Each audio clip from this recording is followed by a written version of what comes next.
साथियों, जैसा कि हम लोग जानते हैं कि 2025 में निर्मला सीतारमन जो तत्कालीन देश के वित्त मंत्री, उनके द्वारा 2025 के लिए वार्षिक वित्त वार्षिक वित्त विवरण यानी कि आप इसी को कह सकते हैं बजट प्रस्तुत कर दिया गया है। और इस बजट में क्या सस्ता रहा, क्या महंगा रहा, जो आप लोगों के लिए प्रतियोगी परीक्षा में बनने वाले सवाल होंगे, उसको इस वीडियो के अंदर कवर करते हैं। वीडियो में शुरू से अंत तक बने रहिएगा। देखिए, पहला ही सवाल है, 2025-26 के बजट में व्यक्तिगत आय कर की नई कर मुक्त सीमा क्या निर्धारित की गई है।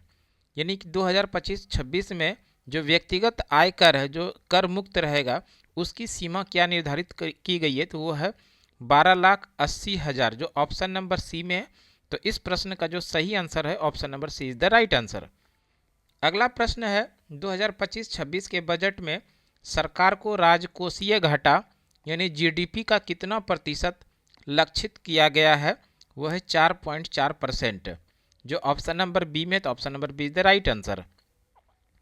अगला प्रश्न है, 2025-26 के बजट में किसानों के लिए सब्सिडी वाले ऋण की सीमा कितनी बढ़ाई गई है। 2025-26 के बजट में किसानों के लिए जो सब्सिडी वाले ऋण होंगे उसकी सीमा बढ़ा दी गई है, और इसको बढ़ा करके कर दिया गया 15 लाख करोड़ रुपये, जो ऑप्शन नंबर सी में है, तो option number C is the right answer. अगला प्रश्न है, 2025-26 के बजट में किस मिशन के तहत 17 मिलियन किसानों को उच्च उपज वाली फसलों के लिए प्रोत्साहित किया जाएगा। इसके लिए सही जो उत्तर होगा, उच्च उपज फसल मिशन, ये शुरू किया जाएगा, प्रोत्साहित किया जाएगा इनके लिए, तो ऑप्शन नंबर सी में, तो option number C is the right answer. अगला प्रश्न है, 2025-26 के बजट में सरकार ने बीमा क्षेत्र में प्रत्यक्ष विदेशी निवेश यानी एफडीआई की सीमा को कितने प्रतिशत तक बढ़ाने का प्रस्ताव किया है। तो ये 100% जो है 100% तक बढ़ाने का प्रस्ताव किया है, जो ऑप्शन नंबर डी में है, तो option number D is the right answer. अगला प्रश्न है, 2025-26 के बजट में सरकार ने किस वर्ष तक 100 गीगावाट परमाणु ऊर्जा उत्पादन का लक्ष्य रखा है। यानी 2025-26 के बजट में सरकार ने किस वर्ष तक 100% यानी 100 गीगावाट परमाणु ऊर्जा उत्पादन करने का लक्ष्य रखा है, वो है 2047। तो 2047 ऑप्शन नंबर डी में है, option number D is the right answer. अगला प्रश्न है क्वेश्चन नंबर 7। क्वेश्चन नंबर 7 में है, 2025-26 के बजट में सरकार ने गिग इकोनॉमी श्रमिकों के लिए किस सुविधा को बढ़ावा देने का प्रस्ताव किया है। 2025-26 के बजट में सरकार ने गिग इकोनॉमी श्रमिकों को बढ़ाने के लिए सुविधा देने की बात कही है, वो स्वास्थ्य देखभाल और कल्याण योजनाओं तक पहुँच ये किया गया, तो जो ऑप्शन नंबर बी में, तो option number B is the right answer. अगला प्रश्न है, 2025-26 के बजट में सरकार ने किस क्षेत्र में स्टार्टअप और नवाचार को बढ़ावा देने के लिए निवेश की घोषणा की है। वो है कृषि भी है, पर्यटन भी है, ऊर्जा भी है। इस तरह से इस प्रश्न का जो सही आंसर हो जाएगा ऑप्शन नंबर डी, इनमें से सभी, option number D is the right answer. अगला प्रश्न है क्वेश्चन नंबर 9। क्वेश्चन नंबर 9 में है, 2025-26 के बजट में सरकार ने किस मिशन के तहत कपास उत्पादन बढ़ाने का प्रस्ताव किया है। 2025-26 के बजट में सरकार ने किस मिशन के तहत कपास के उत्पादन को बढ़ाने का प्रस्ताव किया है, तो वो है राष्ट्रीय कपास मिशन। राष्ट्रीय कपास मिशन देखिए ऑप्शन ए में है, तो प्रश्न का सही आंसर हो जाएगा ऑप्शन नंबर ए।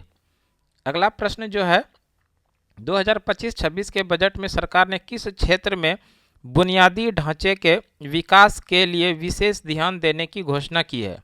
वो है पर्यटन पर विशेष ध्यान देने की बात कही गई है, तो पर्यटन देखिए ऑप्शन सी में, तो option C is the right answer.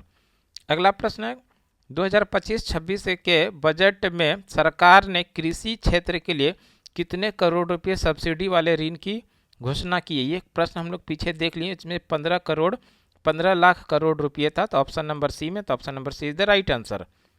अगला प्रश्न है क्वेश्चन नंबर 12। इसमें है, 2025-26 के बजट में व्यक्तिगत आय कर की नई कर मुक्त सीमा क्या निर्धारित की गई है, तो वो है 12,80,000 वार्षिक, है ना। इस पर किसी भी प्रकार का कोई टैक्स नहीं लगेगा, जो ऑप्शन नंबर सी में, तो option number C is the right answer. अगला प्रश्न है, 2025-26 के बजट में सरकार ने गिग इकोनॉमी श्रमिकों के लिए किस सुविधा को बढ़ावा देने की प्रस्ताव किया है? तो वह है स्वास्थ्य देखभाल और कल्याण योजनाओं तक पहुंच। Option number B is the right answer.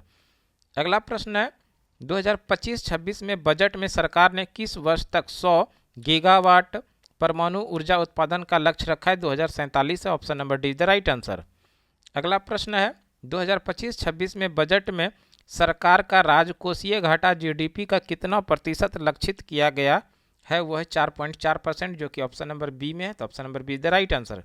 इसके अलावा अगर हम लोग बात कर लें बजट, ये जो बजट शब्द है ये भारतीय संविधान में इसका वर्णन कहीं पर भी नहीं है। इस बजट के स्थान पर जो शब्द संविधान के अंदर लिखा गया है वो लिखा गया है वार्षिक वित्त विवरण। ध्यान रखिएगा, भारतीय संविधान में बजट का प्रावधान विवरण बजट का प्रावधान कहीं नहीं है। इस बजट के स्थान पर क्या लिखा गया है? वार्षिक वित्त विवरण, जो भारतीय संविधान का अनुच्छेद नंबर 112 के अंदर है।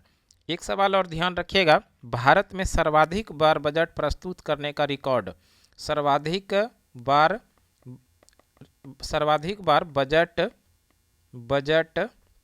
बजट प्रस्तुत करने का रिकॉर्ड है मोरारजी देसाई के पास।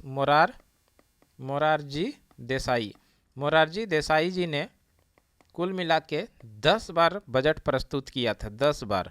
तो इस तरह से भारत में सर्वाधिक बार जो बजट प्रस्तुत किया है वो मोरारजी देसाई ने 10 बार।